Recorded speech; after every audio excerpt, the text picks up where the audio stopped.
Well, the F-150 is an American icon, a term that's overused, but it's true.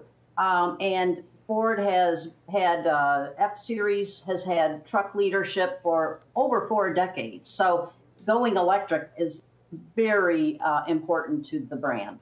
It's still a small share of the overall market, and I hear people cite those figures a lot when they're saying, wait a minute, if you're bidding up these stocks and the EV revolution isn't here yet, but you got to start somewhere, right? I mean, sure, it might be, 5% today, but it could grow very, very quickly. What can you tell us about take-up rates and if the pandemic has affected them at all, or other recent factors like the gasoline supply chain issues?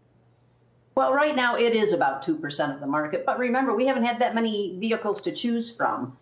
Tesla was first, and we've had a few here and there. But in the next few years, we are going to see an onslaught of electric vehicles, and they'll come in all different styles and sizes and price points. And then it'll be the real test of are consumers willing to accept them. That's my question. Will the buyers of pickups gravitate toward electric vehicles?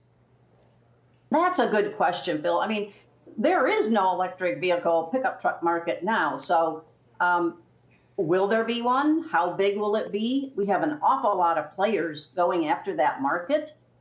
Who's going to win, the legacy automakers or the upstarts like Rivian and Tesla? Or will the pie be big enough for everyone? The other thing I think we can't forget is the fleet aspect of it.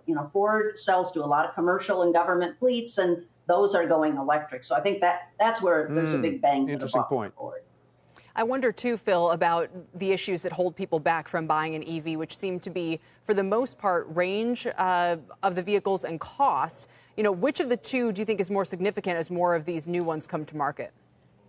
They're both significant. The range anxiety is starting to fade away a little bit. You're now having most of these EVs that can go great distances without a charge, and it allows people to say, look, I don't need to be worried that if I have to go 150 or 200 miles, that is there a charging station somewhere?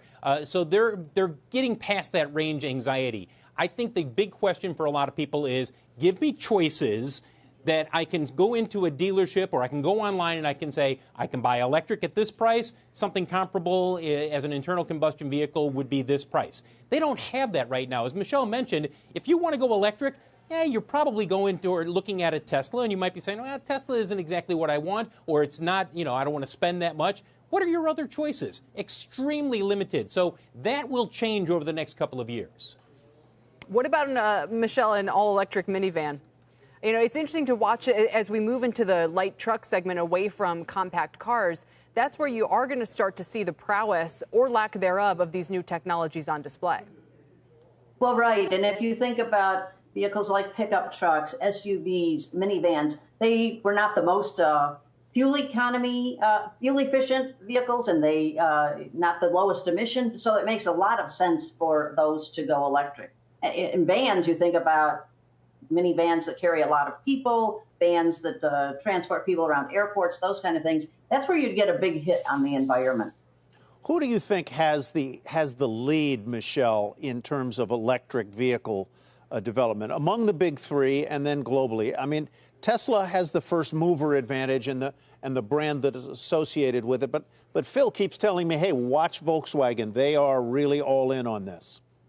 Oh, absolutely. I mean, Volkswagen is all in on it, and Volkswagen has a partnership with Ford. Ford is going to use some of Volkswagen's architecture in Europe to build its electric vehicles, and that's another thing you'll see a lot more of is partnering.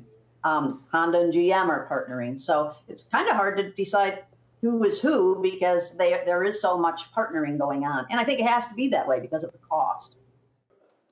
Shepard Smith here. Thanks for watching CNBC on YouTube.